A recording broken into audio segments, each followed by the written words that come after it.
Like I said in the channel update, I'll be doing fewer game reviews and instead try this new unscripted format where I focus on one particular game, show some gameplay and talk about it a little. I'm not sure how this will go, but it's just an experiment. For the first game, I decided to try GTA 5, mostly because the industry is still recovering from the hype generated by the GTA 6 trailer. So I played GTA 5 for the first time way back in 2015, 2 years after its original release on the PS3 and Xbox 360. I played on the Xbox One and I remember liking the campaign but didn't really connect with GTA Online, so I soon ended up forgetting all about the game after I moved on to other games.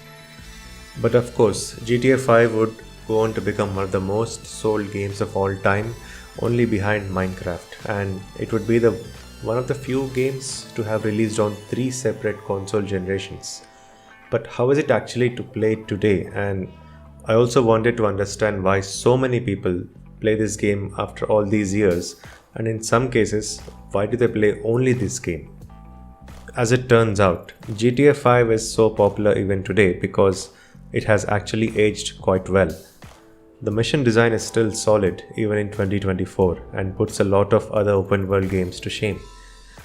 The fact that it has more than 70 main missions is impressive for an old game, because most modern open world games rarely go beyond 20 or 30 missions for the main story, and they depend on the side quests to fill in the gaps. But GTA 5's main missions are complete and the side quests are just like a cherry on top. The heists, of course, are the highlight of the campaign, where you have to plan everything in detail and then choose a loud or quiet approach. These missions are designed quite well. The story feels a lot different now that I'm older, but I still got a few laughs out of it here and there. But the important thing is not to take it too seriously.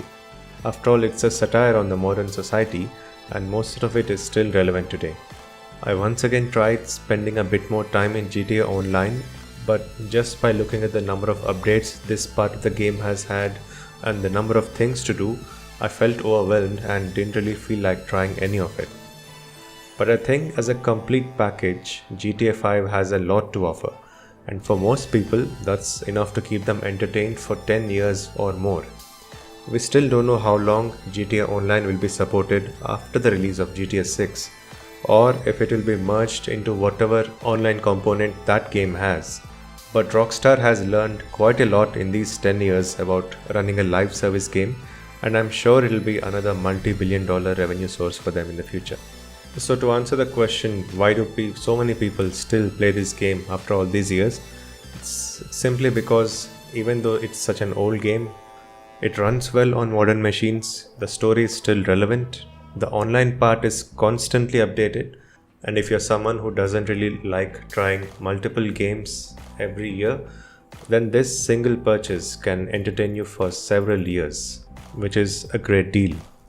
And more than anything, I think GTA 5 is simply too big to stop growing right now, exactly like Minecraft.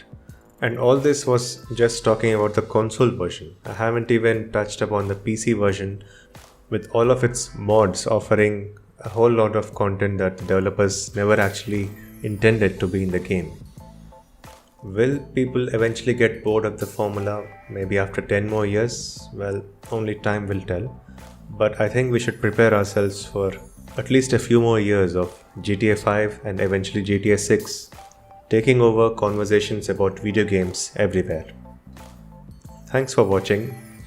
Please do let me know what you think of this format and what kind of games you would like to see me cover.